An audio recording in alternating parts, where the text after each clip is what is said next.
Out on the high plains, winter wasn't just cold, it was a killer. And Eliza May Granger knew it better than most. The wind that howled off the ridges of the Powder River Basin sounded like a starving wolf, and for 3 straight days, a blizzard had buried her world in a deep, deadly silence. The kind of silence that gets inside your bones. Her husband Silas had been taken by a fever last spring, and now it was just her, a few stubborn goats, and a cabin that felt emptier every day. She was standing on the porch, wrapped in a buffalo coat that was 2 sizes too big, the last thing Silas ever gave her, when she saw them. Tracks.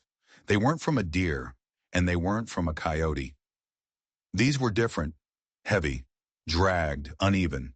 Something was hurt, badly. The tracks led down from the ridge, a jagged line cut into the perfect, blank snow, heading toward the frozen creek. A wounded man, maybe, or something worse. Most folks would have bolted the door and stoked the fire, letting the wilderness claim its own. But Eliza wasn't most folks. She grabbed the Winchester rifle leaning by the door. The cold walnut stock felt solid and real in her hands. She didn't bother with gloves. She had to know. She followed the trail past the split-rail fence, the snow crunching under her boots, her breath hanging in the air like a ghost. The tracks staggered into a tangle of leafless scrub pine, and that's when she saw it, a dark smear against the white. Blood. It was fresh, still wet, a shocking splash of crimson in a colorless world. Her heart hammered against her ribs. She crouched low, raising the rifle, every nerve ending screaming. The world went quiet, and all she could hear was the frantic beat of her own blood. A few feet ahead, beside a fallen cedar, was a man. He was half buried in the snow, one arm stretched out as if reaching for something that wasn't there. His clothes were buckskin, soaked dark with blood on one side. His hair was long and black, braided with strips of dyed cloth. Northern Cheyenne. She knew the beadwork, the cut of the coat. A warrior, maybe a raider. Maybe the reason so many homesteads to the east had gone quiet. Her first instinct was survival. Run. Get back to the cabin, bar the door, and let the cold finish the job someone else had started. But she couldn't move. She was frozen in place, watching him. She took a step closer, then another. His breathing was a shallow, ragged whisper. Blood bubbled from a nasty wound under his ribs. His lips were turning blue. He was dying, plain and simple. Still, as she knelt beside him, his eyes cracked open. They were black and burning with fever, but they were clear enough to meet hers. There was no hate in them, no anger, just a deep, profound exhaustion. She should have left him. Every bit of common sense, every story she'd ever heard, told her to walk away. But she didn't. Instead, she did something that would change her life forever. She tore a strip from her petticoat and pressed it hard against the wound. The blood soaked through almost instantly. The man flinched, a sharp intake of breath, but he didn't fight her. "You're going to die out here," she muttered, the words turning to ice on the air. "Hell, maybe you should." He said nothing. He just blinked, his gaze locked on her face. She looked up at the empty ridge, then back down at the dying man in the snow. God damn it. She hooked his arm over her shoulder and pulled. He was lean, but he was dead weight. Her boots slipped in the snow, her breath burned in her lungs, but she hauled him, step by agonizing step, back across the yard. The cabin was too far. The barn was closer. She dragged him inside, past the wary goats, and onto a pile of clean hay. He passed out before she even got him settled. Eliza collapsed beside him, her arms shaking, her lungs screaming for air. She looked down at the unconscious stranger she'd just saved. She didn't know his name. She didn't know if he would try to kill her the moment he woke up. All she knew was that he was alive because of her. And as she looked at him, lying there in the dim light of her barn, she realized she had just invited a war into her home. She just didn't know whose war it was. The barn smelled of straw, dry wood, and the warm, musky scent of animals. The only smell in her world that didn't carry the ghost of loss. She covered the man with a heavy wool blanket, the one that used to be Silas's. His skin was icy cold, but she could feel a feverish heat radiating from his body. She fetched a chipped enamel basin, filling it with melted snow. Her hands trembled, not from fear, but from the sheer, bone-deep effort of what she had done. In the dim lantern light, she carefully cut away his buckskin coat. It was stiff with frozen blood. Underneath, his shirt was soaked black. She peeled the fabric back to reveal the wound. It was high on his left side, a ragged hole torn just under his ribs. A bullet wound. The flesh around it was angry and swollen. She pressed a clean cloth to it, her mind racing. She'd helped birth calves and nursed Silas through his final days, but this was different. This was battlefield stuff. She sterilized a needle in the lantern's flame, boiled water, and soaked fresh rags. Then she took the bottle of whiskey she kept for emergencies, poured half of it into the wound, and drank the other half herself. The raw spirit burned a trail down her throat, steadying her hands. The man jerked when the liquor hit the wound. His eyes flew open, wide and wild, staring at the rafters above. He gasped, his hand instinctively reaching for a weapon that wasn't there. "Easy," she whispered, her voice surprisingly calm. "You're safe for now. Don't move." He stared at her, his chest heaving, his eyes darting from her face to her hands, then back again. She wasn't sure if he understood her words, but he seemed to understand her intent. "I ain't going to hurt you," she said, starting her work. That bullet already did plenty of hurting. He didn't speak, but he watched her every move with an unnerving intensity. She found herself talking anyway, filling the silence. "Name's Eliza. Eliza May Granger. This is my barn. Those are my goats. And that's my dead husband's blanket you're wrapped in. So try not to bleed all over it more than you have to." His eyes flickered, and for a split second, she thought she saw the ghost of a smile. An hour later, the wound was cleaned, stitched, and packed with a poultice of crushed bark and boiled moss, a remedy she'd learned from a traveling woman years ago. He had passed out again, his body going slack against the hay. She tucked more straw around him for warmth. In the flickering light, she could see his face more clearly. It was carved and lean, with high cheekbones and a strong jaw. A narrow scar cut a clean line down from his temple to his cheek. He looked younger in sleep, less burdened. Eliza sat back against a feed barrel, the empty whiskey bottle beside her, and just stared at him. Who was he? Who shot him? Was he alone? Why in God's name did she bring him here? The barn offered no answers, just the quiet shifting of the goats and the soft, shallow breaths of a stranger. She stayed there until the sky began to lighten, then crept back to the cabin, bolted the door, and collapsed into a restless sleep. She knew with a certainty that chilled her to the bone, that if anyone from the nearby town of Elk Hollow found out she'd taken in a Cheyenne warrior, they wouldn't ask questions. They'd just find the nearest tree. She was back in the barn at sunrise. The storm had passed, leaving the sky a bruised canvas of pink and gold. The man hadn't moved.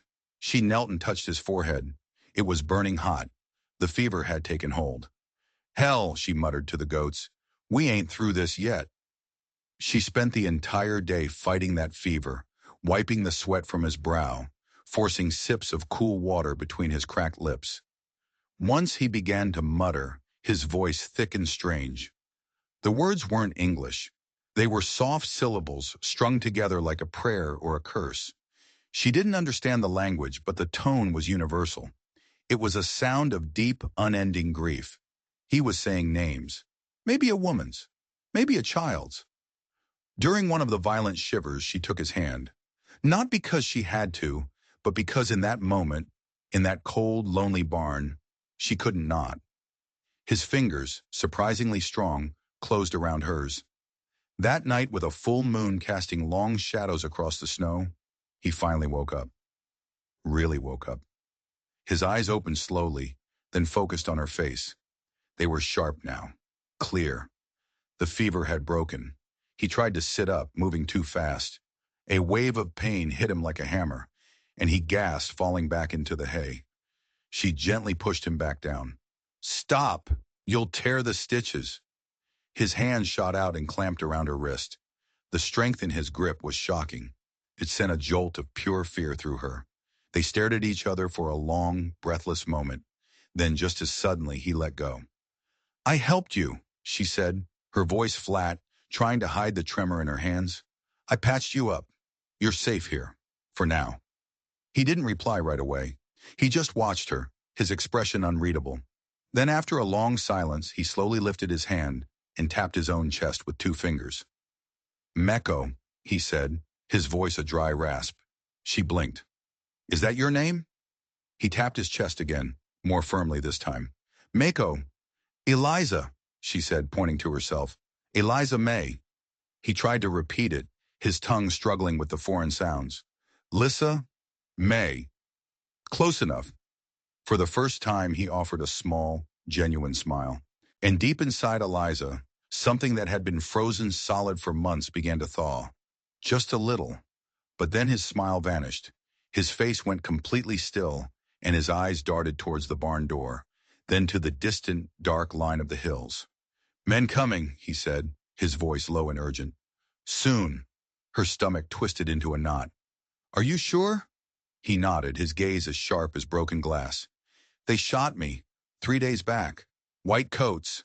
One had a red beard. Eliza's blood ran cold. A red-bearded man in a white winter coat. She knew exactly who he was talking about. Captain Josiah Stroud of the U.S. Cavalry. He was a hard man, known for his cruelty and his hatred of the native tribes. The war hadn't come to her doorstep yet, but now because she had chosen a moment of compassion, she realized with dawning horror that it was on its way. The next morning broke brittle and gray. A deep hush had fallen over the valley, the kind that feels like a held breath right before something terrible happens. Eliza stood in the barn doorway, watching the horizon. Meko sat behind her on a hay bale, sharpening a small, bone-handled knife with slow, methodical strokes. His wound was still angry, but the fire had returned to his eyes. It wasn't fever anymore. It was awareness. You said they'll come, she said, not turning around. They follow, he replied, his voice flat. Always. She tightened her jaw. The red-bearded one. You know him? Yes, Miko said, his eyes fixed on the gleaming edge of the blade. Big voice, always angry. He gives the orders. He wants blood. She didn't doubt it for a second. Captain Josiah Stroud had ridden through Elk Hollow twice before. He was a man who enjoyed power, and he made sure everyone knew it. If he came knocking and found a Cheyenne warrior in her barn, he wouldn't just burn the barn down. He'd burn her down with it. Back in the cabin, Eliza started to prepare. Her father used to say a woman needed to be ready for 3 things in life: birth, winter, and men with guns. She'd already survived 2 of them. She rolled up the braided rug in the middle of the floor, revealing the square wooden hatch beneath it, the root cellar. Silas had dug it himself. It was 6 feet deep, just wide enough for 2 people to crouch uncomfortably. It was meant for potatoes and salted meat, but today it would have to hide a man. She moved the crates of food aside, lining the damp earth with fresh straw. When she looked up, Mecca was standing in the doorway watching her. He didn't ask what she was doing. He already knew. Get in, she said, her voice tight. If they come, we don't fight. We wait. They'll leave if they think there's nothing here but a lonely widow. Meko's expression was grim. If they find me, I fight. They won't, she said, though she wasn't sure she believed it herself. He crouched and slid into the dark hole. She lowered the hatch, pulled the heavy rug back over it, and smoothed it flat. Then she sat by the fire, her hands wrapped around a tin cup of tea she couldn't drink, and waited, her heart hammering a frantic rhythm against her ribs. It was late afternoon when she heard them, the dull thud of hoofbeats muffled by the snow. 3 riders, dark silhouettes against the gray sky, approaching from the eastern trail. Her stomach curled into a tight, cold knot. Stroud was in the lead, his red beard a slash of color against his white coat. He dismounted, his boots crunching loudly in the unnatural silence. His voice was slow and heavy, like a man who enjoyed the sound of his own authority. Afternoon, ma'am. Eliza opened the door just a crack. Captain Stroud. He tipped his hat, but his eyes were cold. Heard there's been some movement along the ridges. Just checking on the good folks out here. Making sure you're safe. She forced a smile that felt like cracking glass. Quiet as a graveyard out here, Captain. Just me in the snow. His eyes flicked past her, scanning the inside of the cabin. Mind if we step inside? It's a cold one today. She hesitated for a fraction of a second too long. Then she swung the door open wider. Of course not. They filed in, their boots thudding on the floorboards, making the small cabin feel even smaller. The air grew thick with the smell of wet wool and danger. Stroud moved around the room slowly, his gaze taking in every detail. The extra cup by the sink, the faint scent of herbs she'd used on Meko's wound. You live all the way out here alone? He asked, his voice casual. Too casual. Since my husband passed, she said, her throat tight. He stopped right in the middle of the rug covering the hatch. He tapped it with the toe of his boot. Fine he commented, his eyes never leaving her face. Made it myself, she lied, her heart pounding so hard she was sure he could hear it. One of his men, a big brute of a man, picked up an empty tin from the table. Somebody's been eating good, he grunted. Another man, thin and weaselly, sniffed the air. Smells like strange tobacco in here. You smoke, ma'am? Dried sage, she said quickly. For the goats. Keeps the lung sickness away. It was a flimsy lie, and she knew it. Stroud wasn't listening. He was still staring at the rug. He crouched down slowly, his eyes narrowing, and pressed his palm flat against the floorboards right over the hatch. Floorboards feel a bit too solid right here, he said, his voice dropping to a low murmur. Eliza felt the blood drain from her face. This was it. It was over. Just then, the kettle on the stove began to whistle, a high, piercing shriek that shattered the unbearable tension. Would you like some tea, Captain? She stammered, her voice thin. He stood up, a slow, predatory smile spreading across his face. I think I would. They drank the tea in a silence that was louder than any scream. Stroud just watched her over the rim of his cup, his eyes dissecting her. Finally, he set his cup down with a sharp click. We'll be heading north, he said. If you do see anything unusual, you let us know. I will, Captain. He touched the brim of his hat. You take care now, Mrs. Granger. He walked out, his men following close behind. Eliza bolted the door and leaned against it, her legs shaking so badly she could barely stand. She waited until the sound of hoofbeats had completely faded into the distance. Then she slid to the floor, pulled back the rug, and lifted the hatch. Meko was crouched in the darkness, sweat beading on his forehead, his hand gripping the bone handle of his knife. She reached down and he took her hand. As she helped him out of the cold, dark hole, he looked at her, his eyes full of a grim certainty. He'll be back, he said softly. She nodded, her own fear a cold stone in her gut. I know. And next time, he won't be asking for tea. That night the wind didn't howl, it whispered.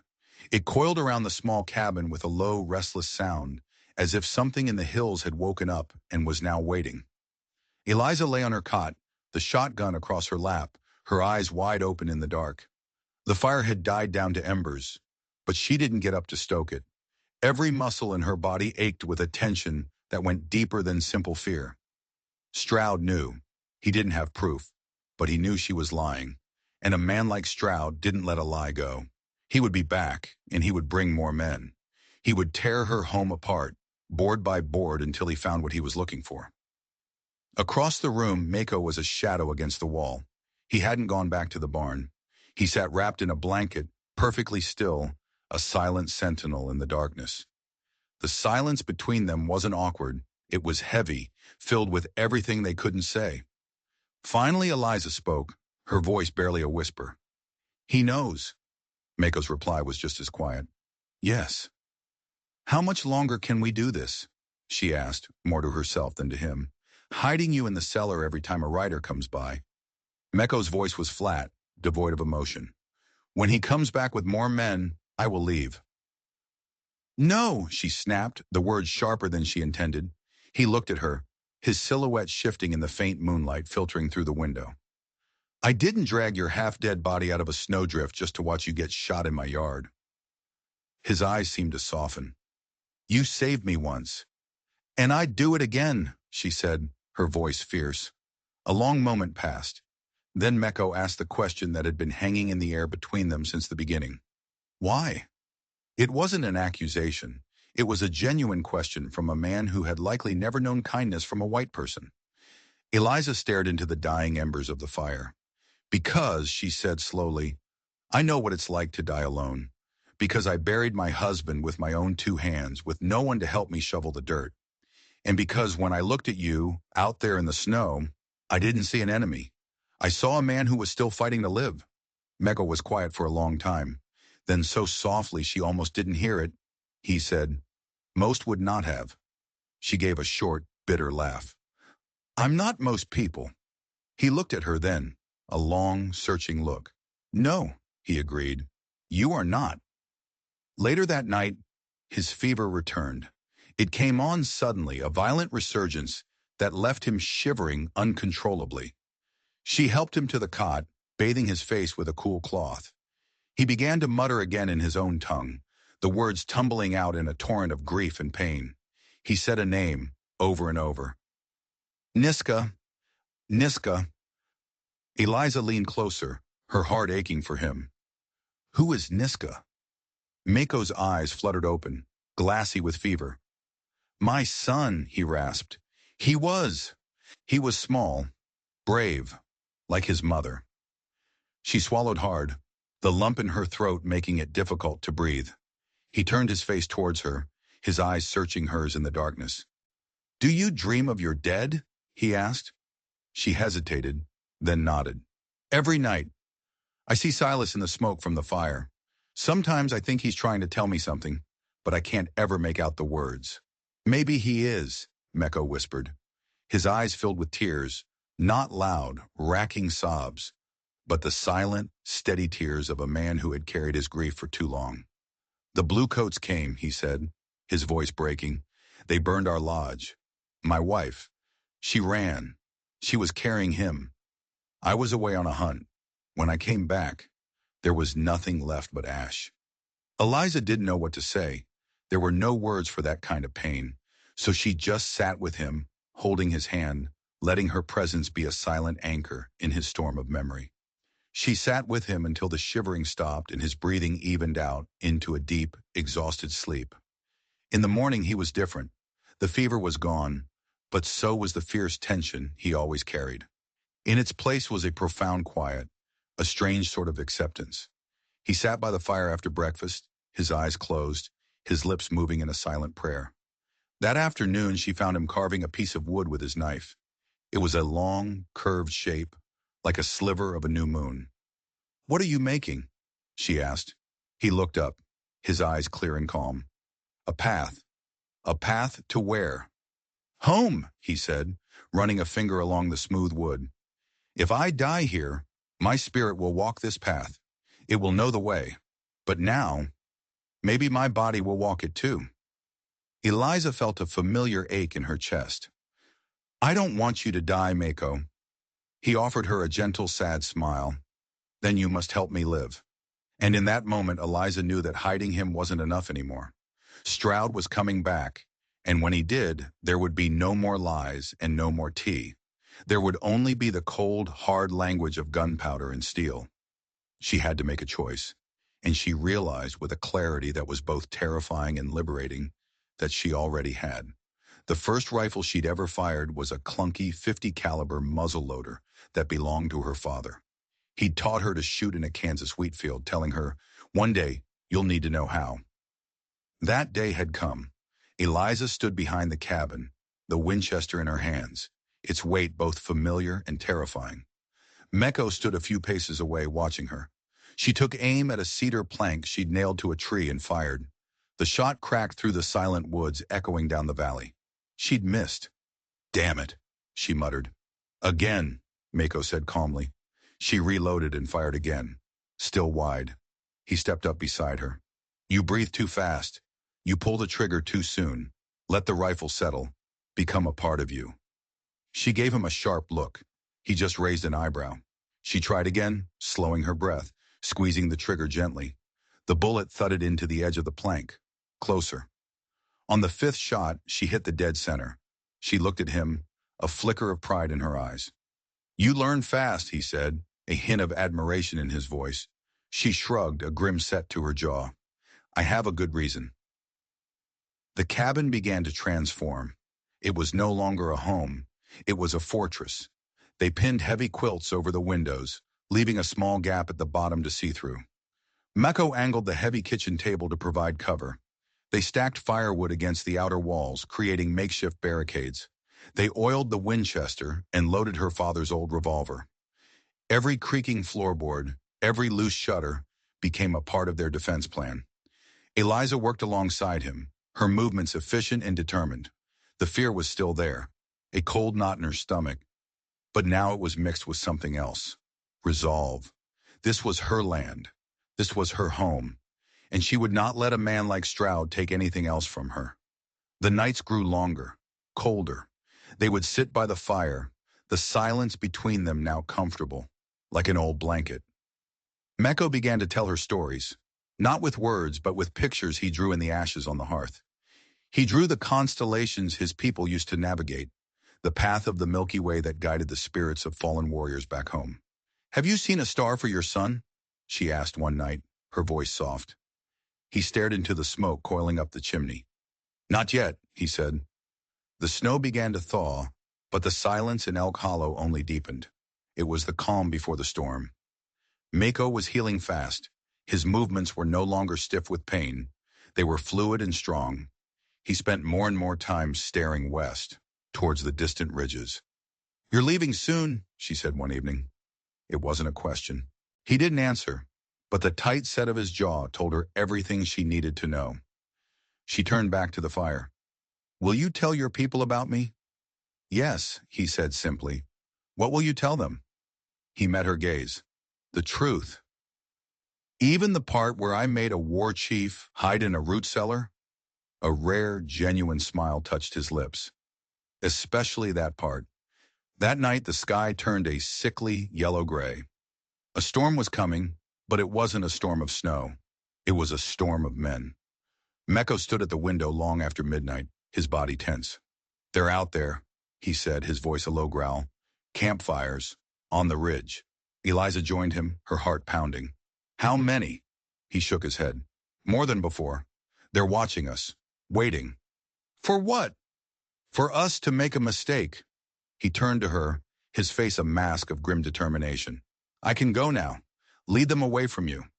"No," she said, her voice firm. "If you leave, they'll hunt you down. And even if you get away, they'll still come back for me. Stroud doesn't strike me as a man who forgives a slight." She walked to the old chest at the foot of her bed and opened it.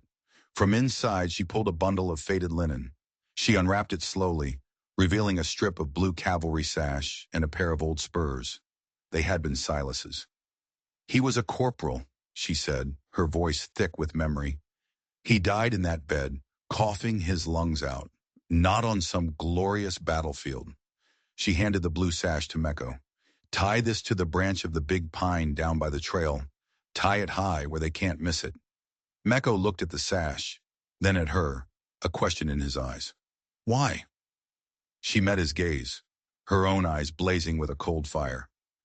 "Because if we're going to have a fight, we might as well be the ones to start it. Let's give them something to look at." The next morning, the blue sash fluttered from the pine tree like a declaration of war, a silent, defiant message to the men watching from the ridge. Meko returned to the cabin, and Eliza saw something new in his face. It wasn't just resolve anymore. It was respect.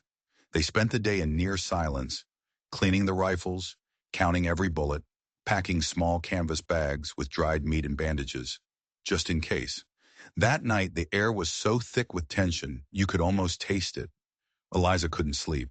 She got up and went to where Meko was resting by the cold hearth. His eyes opened as she approached. "I want to ask you something," she said, her voice low. He waited. If I don't make it through this, will your people remember me?" Meko studied her face in the dim light.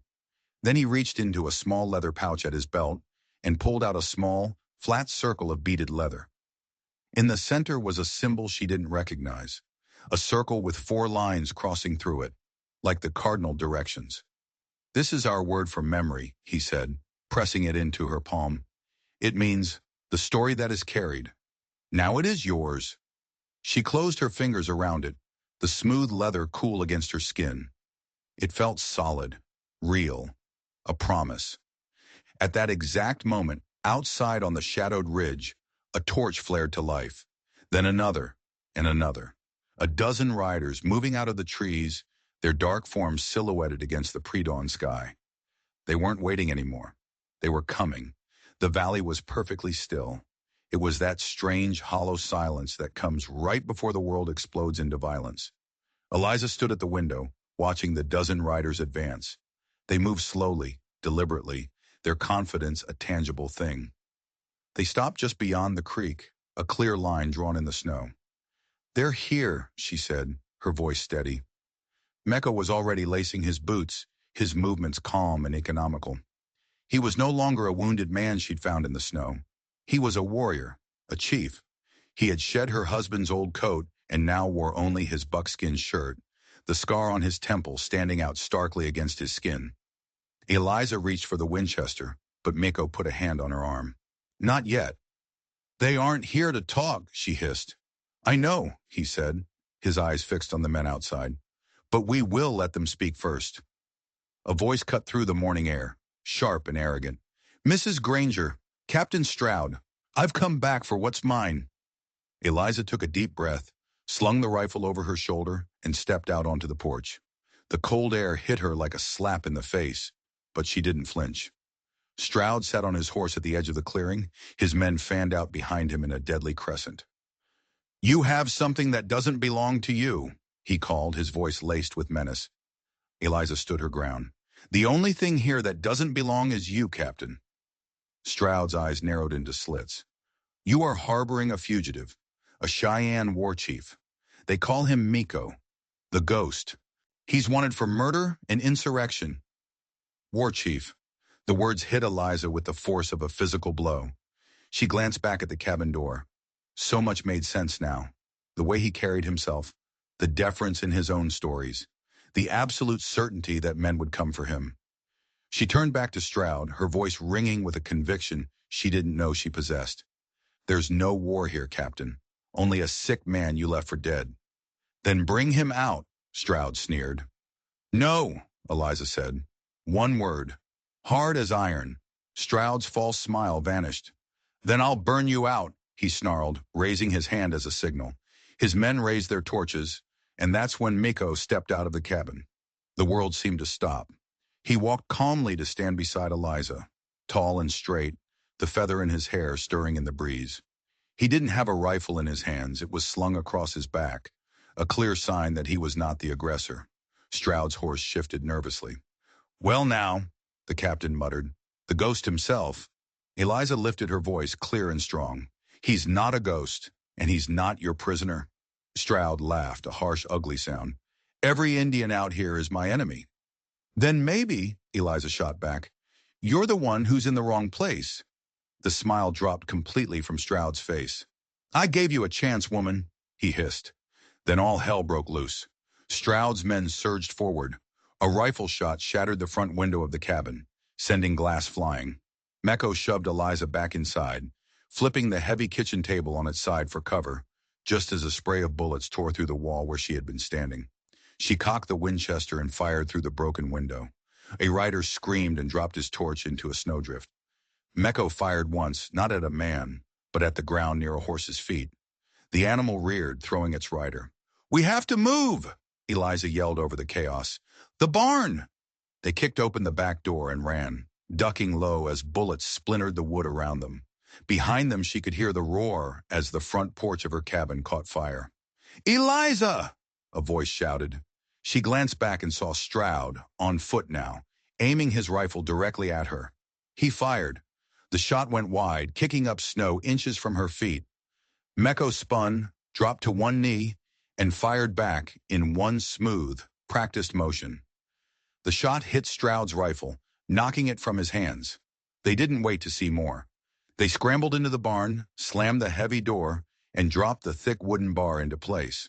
The barn was suddenly plunged into dim, dusty silence. Outside there was shouting, the crackle of flames, the panicked whinny of a horse. Inside there was only the sound of their own ragged breathing and the frantic pounding of their hearts in their ears. They were trapped. It was over. And then they heard it. A new sound cutting through the chaos. A low, clear call from a horn echoing from the western ridge. Mecco froze, his head snapping up, his eyes wide with disbelief. Another horn answered from a different direction, and then they came. Pouring over the crest of the hill, silent as ghosts, were more riders. Dozens of them, then 100. Lakota and Cheyenne warriors, their faces painted for war, eagle feathers in their hair, moving with the terrible, beautiful grace of an avalanche. They didn't charge. They didn't scream. They just rode a silent, unstoppable tide of retribution down into the valley. Stroud's men stopped in their tracks. Some dropped their weapons and raised their hands. Others turned and fled. Stroud himself, stumbling through the snow, looked up at the sea of warriors descending upon him, and his face went pale with terror. Mecco pushed open the barn door and stepped out, his rifle held loosely at his side. Eliza followed him, her own rifle lowered. The world seemed to be holding its breath. A great black horse separated from the others, ridden by an old warrior in a magnificent war bonnet. He dismounted in front of Miko and placed a hand on his shoulder, speaking a single word in their tongue. Mecco bowed his head.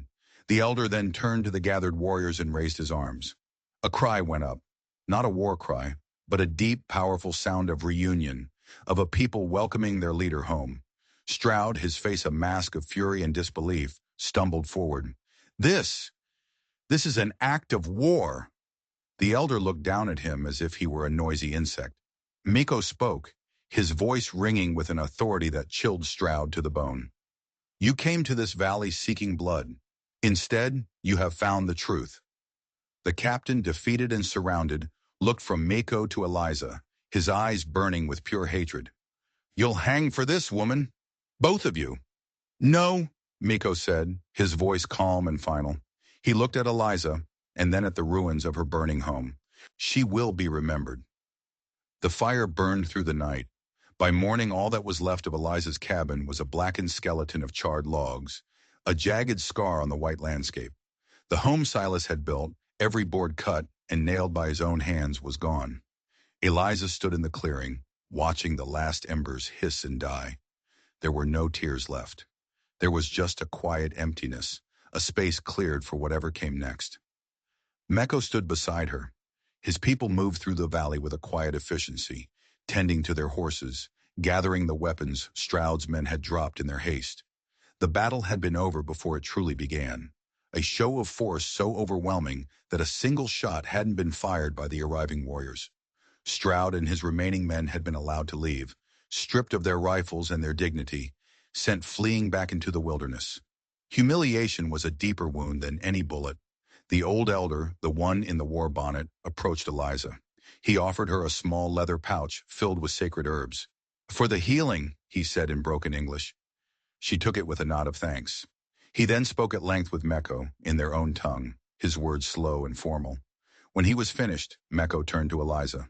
It is time for me to go. She nodded. She had known this moment was coming. They walked away from the others, down to the bend in the creek where the cottonwood trees stood like silent witnesses. The world was quiet again, the only sound the gentle whisper of the wind through the bare branches. So it's true, she said finally. You're a chief. He gave a small sad smile. A title I did not choose. It was given to me by fire and loss. And now you go back to lead your people. Yes, he said, I will carry their stories, and I will carry yours. Eliza hesitated, a question she was almost afraid to ask on her lips. What will you tell them about me? He didn't answer with words. He reached into his coat and pulled out a small, carved piece of bone, strung on a leather cord. It was shaped like a flame and a feather, twisted together into one. He pressed it into her hand.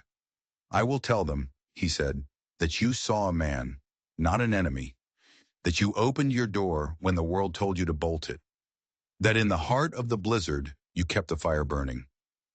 She looked down at the charm, her fingers tracing its smooth, intricate lines. What is it? A name, he said, Wichapi Gleshka. In your tongue it means the one who keeps fire in her heart. Eliza looked up at him, and in his eyes she saw not just gratitude, but a profound, unbreakable respect, an understanding that transcended language and culture, forged in the crucible of shared danger. She stepped forward and took his hand. It was rough and scarred, but warm. Take care of yourself, Mecco. I will, he promised. And Eliza, if the trail ever leads you west, the Cheyenne will know your name. Then with a final nod, he turned and walked away. A warrior brought him the magnificent black horse, and he mounted in one fluid motion. He looked back at her once, just a single fleeting glance, across the snow-covered clearing. Then he rode into the trees, disappearing as silently as he had arrived. Eliza stood there until the last of the warriors had vanished over the ridge. Then she turned back to the ruins of her home. She sifted through the ashes, salvaging what little she could. A scorched iron kettle, the melted lump of a silver locket Silas had given her, a tin box of sewing needles, still warm from the fire. She gathered these small, broken pieces of her past and carried them to the barn. That night she slept in the hay beside the goats, the bone charm clutched tightly in her hand.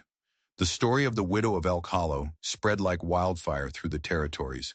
Some called her a traitor, some said she was mad, but others, both settlers and natives, whispered her new name with a kind of awe, the one who keeps fire in her heart. She didn't rebuild the cabin in the same spot.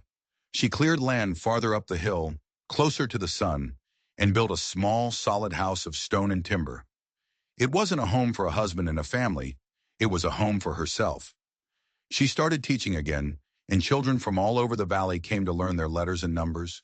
But she also taught them other things. She taught them about courage and mercy and what it means to see the humanity in someone who looks different from you. The charm Miko gave her hung above her door, a silent testament to the choice she had made. And every spring, a lone Cheyenne rider would appear at the edge of the woods, leave a small bundle of herbs or a piece of cured meat on her porch, and disappear without a word. She never remarried. She lived out her days in that small stone house, a quiet legend in the heart of the wild. And sometimes on cold, clear nights, she would sit on her porch and look up at the vast, star-dusted sky, and she would wonder if Meko had ever found the star that was his son. She never knew, but she knew that in a world determined to tear itself apart, she had chosen to build a bridge. And that had made all the difference.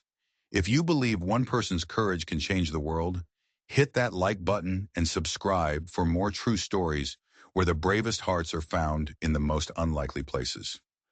What would you have done if you were Eliza? Let me know in the comments below.